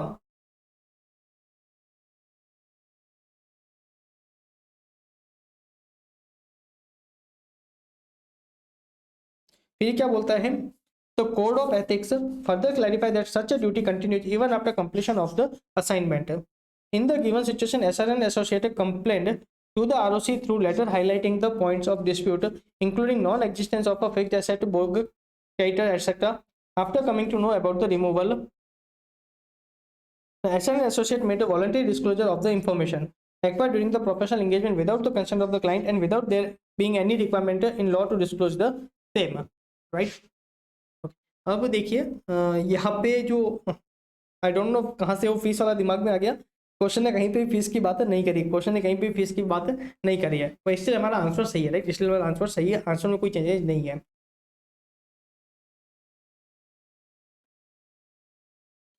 चलिए next question देखते हैं। देखिए क्या है, mister E, a practicing chartered accountant, was requested by one of his client to prepare a projection for next 5 years and also report on the same. Mr. E, after having prepared the same, stated in his report the source of information, the basis of forecast, also the major assumption made in arriving at the forecast. He also stated that he does not vouch for the accuracy of the forecast. देखिए अपन ने क्या बोला था, आप किसी भी projections या फिर फोरकास्ट, राइट, उससे रिलेटेड जो रिपोर्ट वगैरह या फिर जो स्टेटमेंट वगैरह है जो सीए है आप वहाँ खुद को है ना उसके साथ एसोसिएट नहीं कर सकते, आप खुद को उसके साथ एसोसिएट नहीं कर सकते।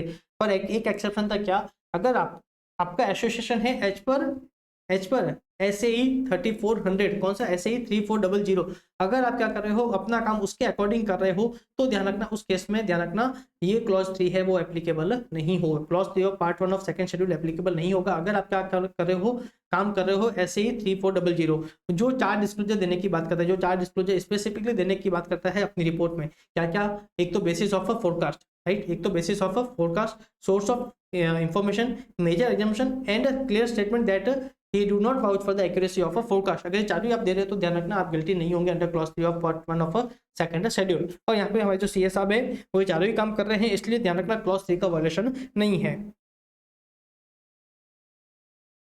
हेलो, हाँ ठीक है, क्या बोलता है clause 3, a CA in practice is deemed to be guilty of professional misconduct if he permit his name or name of his firm to be used in connection with estimate of earnings contingent upon future transaction in a manner which may lead to belief that he vouch for the accuracy of a forecast, right। अगर आपका नाम इस तरीके से associate है कि ऐसा लगता है कि आप क्या कर रहे हो, आप वाउच कर रहे हो for the accuracy of a forecast, तो उस केस में ध्यान रखना आप गिल्टी हो जाओगे। तो इसी चीज को अवॉइड करने के लिए क्या था, SAE 3400 की रिक्वायरमेंट है वो क्या है, इस क्लॉज के है ना इन लाइन है, अगर आप उसके थ्रू काम कर रहे हो उसके अकॉर्डिंग तो ध्यान रखना इस क्लॉज का वायलेशन नहीं है। तो देखिए यहाँ पे इंस्टीट्यूट ने उस SAE का रेफरेंस भी दे दिया। फिर लास्ट में क्या बताया, there is no violation of the CA act 1949 and its regulation. क्यों, क्योंकि सीए ने चारों ही काम कर दिए, सोर्स ऑफ इंफॉर्मेशन बताया, बेसिस ऑफ फोरकास्ट बताया, मेजर एजम्पशन बताए एंड उसने क्लियर स्टेटमेंट दे किया he does not vouch for the accuracy of a forecast, right.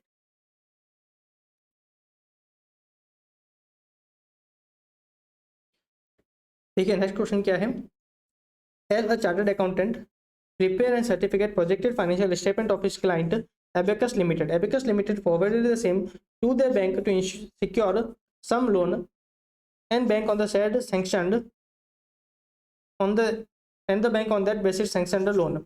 Comment with reference to CA 1949 and Schedule K2। Okay देखिए, अगर यहाँ पे क्या है, क्वेश्चन ने बहुत जनरल चीज पूछी है कि क्या किया है, एक एल है सीए, उसने क्या किया है, प्रोजेक्टेड फाइनेंशियल स्टेटमेंट को बनाने में मैनेजमेंट की हेल्प करी है और साथ में उसने क्या क्या है उसको सर्टिफाई किया, क्या क्या है उसको सर्टिफाई किया है और उसके बेसिस पे बैंक ने क्या क्या है लोन सेक्शन किया है। तो ये पूछा क्या है ना, क्लॉज 3 का वायलेशन है या नहीं, तो अपन को क्या करना है, आपको बताना है कि जो मिस्टर एल है जो रिक्वायर्ड डिस्क्लोजर देने चाहिए, अगर उसने रिक्वायर्ड डिस्क्लोजर दे दिए, जो 4 डिस्क्लोजर भी अपन ने डिस्कस किया, चारों डिस्क्लोजर उसने दे दिए तो देखना क्लॉज 3 का वायलेशन नहीं है। अगर उसने काम किया अगर SAE 3400 के अकॉर्डिंग काम किया तो ध्यान रखना क्लॉज 3 का वायलेशन नहीं है, अदरवाइज क्या होगा, क्लॉज 3 का वायलेशन हो जाएगा और मिस्टर एल क्या हो जाएंगे, गिल्टी हो जाएंगे, राइट।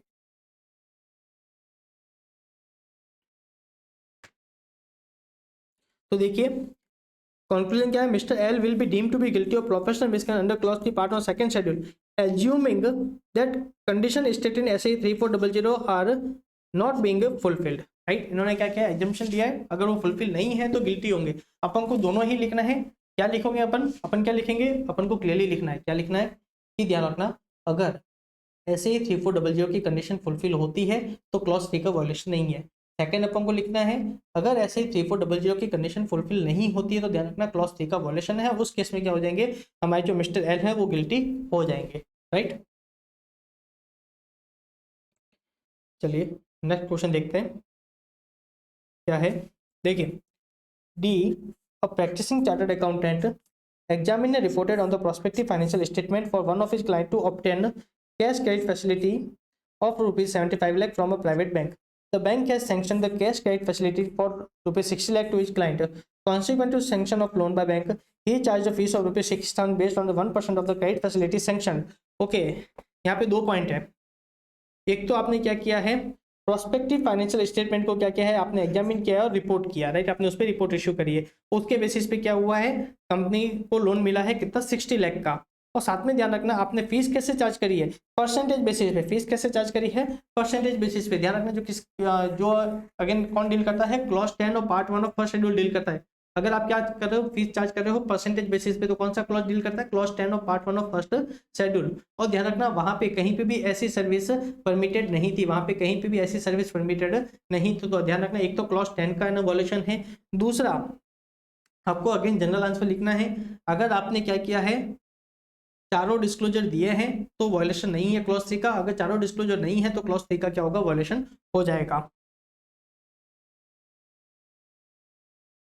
तो देखिए एक तो इन्होंने बताया क्लॉज 10 का वायलेशन है, राइट। क्या है क्लॉज 10 का वायलेशन है? क्लॉज 10 क्या बोलता है? If a CN practice agree to charge, offers to charge, accept or offer to accept in respect of any professional employment fees which are based on percentage of profit or which are contingent upon the findings or result of such employment, right?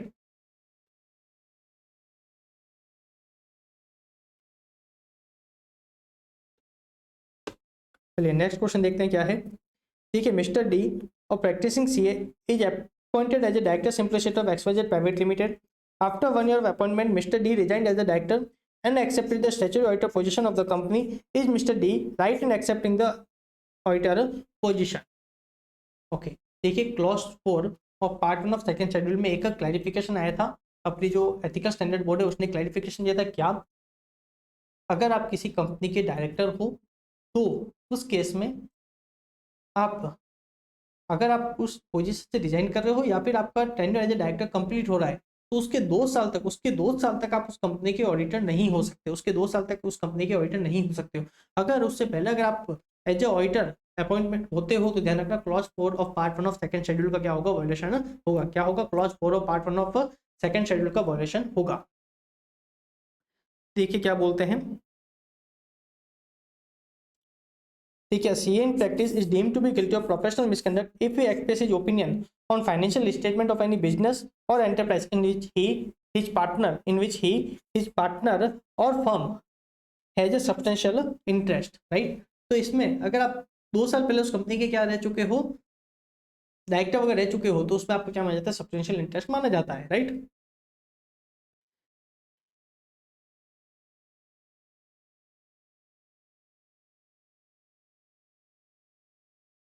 देखिए, as per clarification issued by council, a member shall not accept the assignment of audit of a company for a period of 2 years from the date of completion of his tenure as director और resignation as a director of the said company. मतलब काफी बार क्या होता था, आपने director की position से resign किया और आपने क्या किया, एज ए ऑडिटर आपने उसको अपॉइंट कर दिया, तो ध्यान रखना कंपनी लॉ में इसका रिलेटेड कुछ भी प्रॉब्लम नहीं थी, राइट।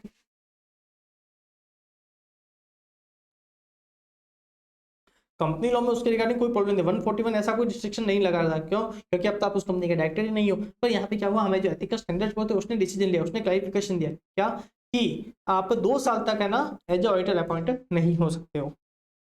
तो इस केस में क्या, mister D would be held guilty of professional misconduct under clause 4 of part 1 of second schedule to the C act 1949। Next question, AP and company of firm of CA was appointed by D Limited to evaluate the cost of new product manufactured by it for the information system and fixation of a fair market price.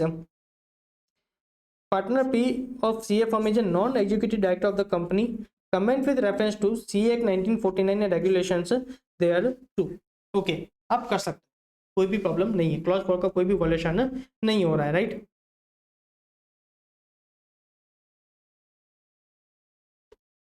ठीक है, इन the present case the firm has been appointed to evaluate the cost of various products manufactured by it for their operational system and not for expressing opinion on the financial statement। ये उनके क्या है, internal use के लिए हो रहे हैं, right. क्या हो रहे हैं, इंटरनल यूज के लिए हो रहे हैं, वो आपको फाइनेंशियल स्टेटमेंट पे ओपिनियन एक्सप्रेस करने के लिए नहीं बोल रहे हैं, right. So it cannot be considered to be misconduct as it is a verification of the fact and no opinion is expressed।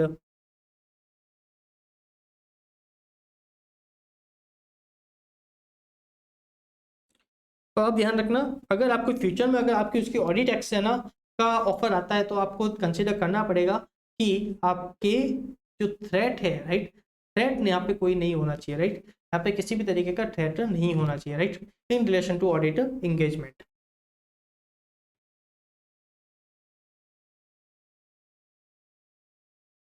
ठीक है, ये वाला ऊपर जैसा ही अपने जो अभी जो देखा था ना टेंडर ऑफ डायरेक्टर वाला, ये उसी का क्वेश्चन है। एक बार आप इसको देख लेना, यहाँ पे डेट्स के साथ दिया, वहां पे क्लियरली दिया था, यहाँ पे डेट्स के साथ है ना इंस्टीट्यूट खेल रही है।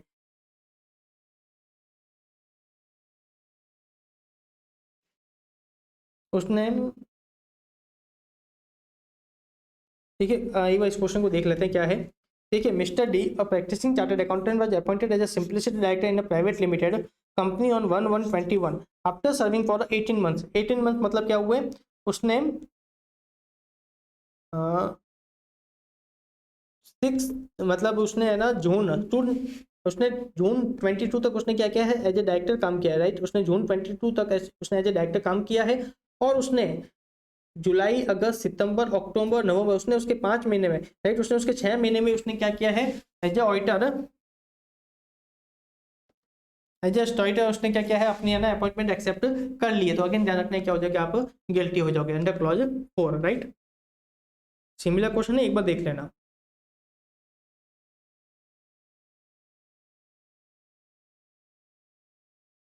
चलिए आज का लास्ट क्वेश्चन देखते हैं, फिर ये सेशन यहीं तक रखते हैं। देखिए क्या है, mister Dev started practicing in Punjab in the year 2019. CA Dev issued turnover certificate for Messrs. Assaus Trader to be forwarded to the bank for the purpose of availing cash credit facility and machinery term loan.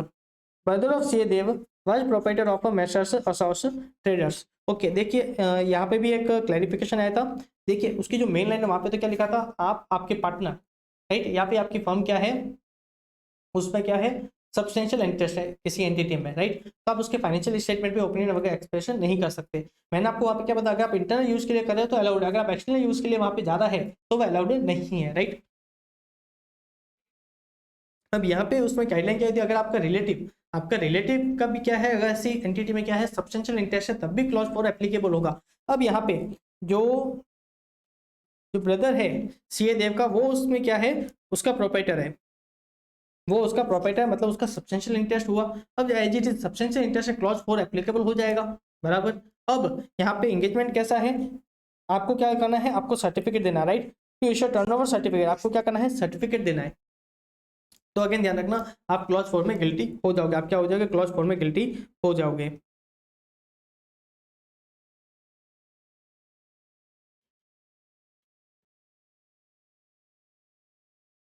देखिए further, it is not permissible for a member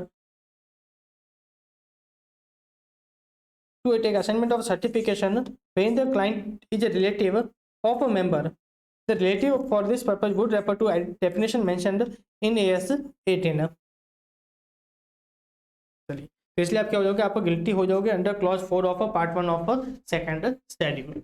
चलिए आज का session अपन यहीं तक रखते हैं। Thank you, Radhe Radhe.